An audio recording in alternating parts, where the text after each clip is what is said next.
In this video, we have come from a place where we've already kind of blocked in the background using our glazing method, or mixing up a unique color that's not from the tube plus water. And we are going to talk about adding a mid-tone, or a local color, otherwise called highlights and lowlights, to your objects so that they begin to look believable.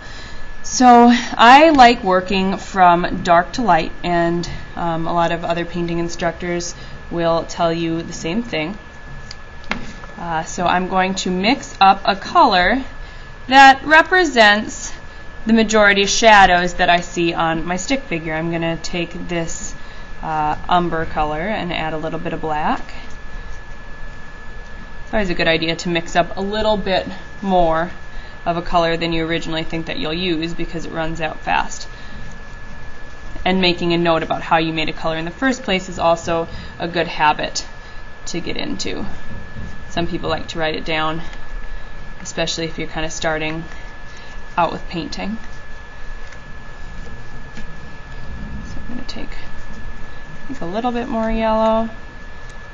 I'm going to mix this, hold it here. I think I'm going to add a little bit of red, and that should be good. Then, to make my glaze, because we're working from thin to thick, building up layers and layers, we're also kind of working from basic to detailed and fantastic. So, like I said in the last video, your goal at this stage should be keeping the proportions and then blocking in values while covering the white of the canvas. So mixing up a glaze here, just using this to block in information, and I'm also going to come and reevaluate the shapes. We have our occupied space here and then our unoccupied space. So I'm going to find an area of shadow, and with control, just come and paint it in. Now I know that there are variations within this shadow. I'm not going to worry about that right now. I'm just using this umber color to indicate where the shadows lie. Know that in time this will be covered, so if it's a little bit streaky, that's okay. Maybe we could turn on a light here. No, that doesn't help things. Okay, so down here, the legs, there's a little bit of dark here. That leg is dark. Oh, what else? The side of this arm. So just beginning to keep the form, building a sense of three-dimensionality.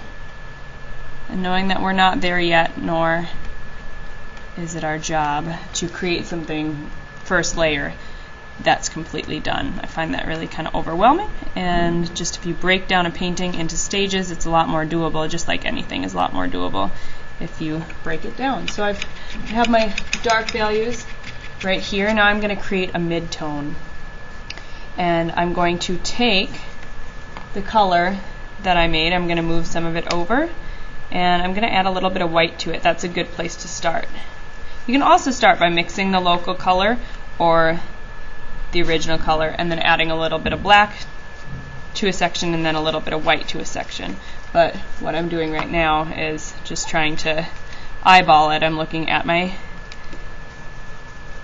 picture and then mixing a color that's close, keeping in mind that it doesn't have to be perfect. It just needs to be like ballpark range is what we're going for. Then I'm adding water to create the glaze, just putting down visual information. I'm adding this to, it looks like it's gonna be a majority of my stick figure, not stick figure, mannequin.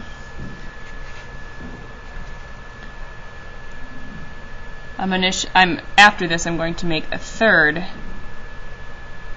Oops, there we go. I'm going to make a third lighter color, a highlight, that I will add on top of this. So I'm not forgetting the highlights, I'm just not adding them in right now.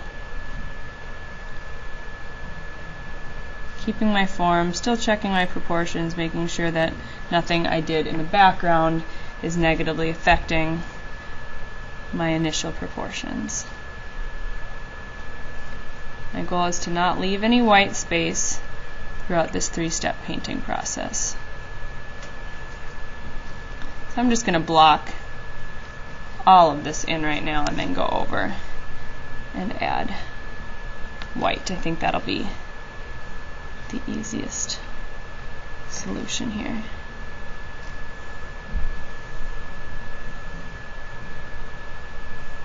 I can always go back and add dark areas and spots if I realize that my painting needs it.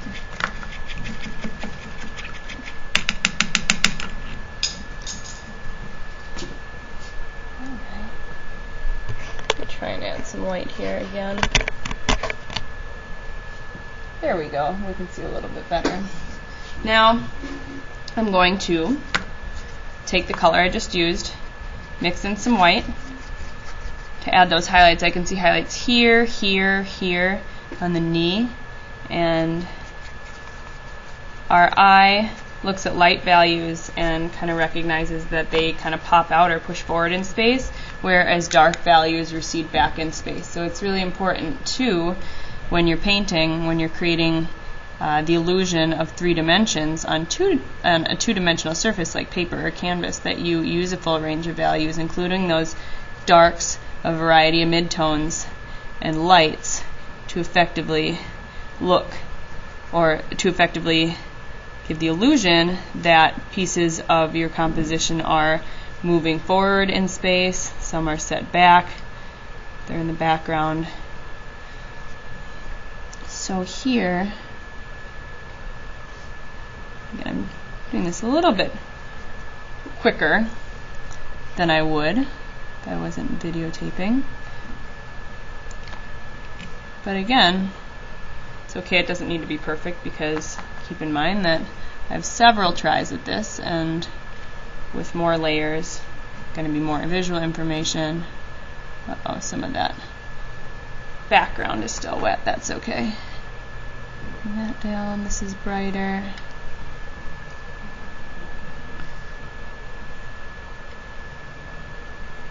I realize here, highlights are kind of the icing on the cake, so to speak. A little bit darker here, so I'll come and re-add. By no means with each layer do you have to go dark, medium, light, and then done. I think painting is just a lot of responding to the buildup of colors, to change, and part of that is going back after you've added more information, reevaluating, and then including what you need to include. So for example, I might come in and then push my dark values a little bit more, knowing what I know now. See a little bit better. Can I just revisit the idea of dark? I'm going to include a little bit of blue. I like how it creates kind of a colder tone, and it references the background.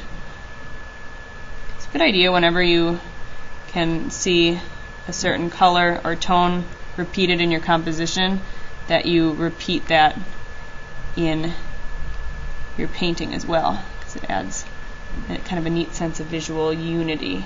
That's kind of an advanced painting tip, but something that if you feel comfortable with painting, you could try out.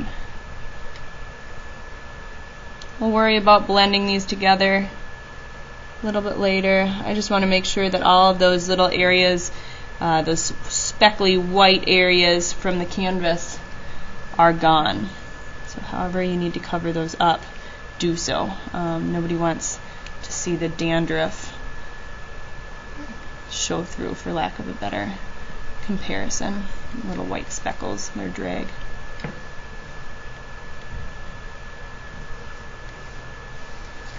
Alright, so this kind of concludes how I go about creating my first layer. And when I pick this up again, I will include the first layers of these other objects as well. And then we'll talk about blending techniques, building up layers, and just creating realistic texture. But you'd want to, once you've done this on one object, go and then do it for every object in your piece so that you can build up all that visual information, all that awesome painting that you're going to do, build it up at the same time.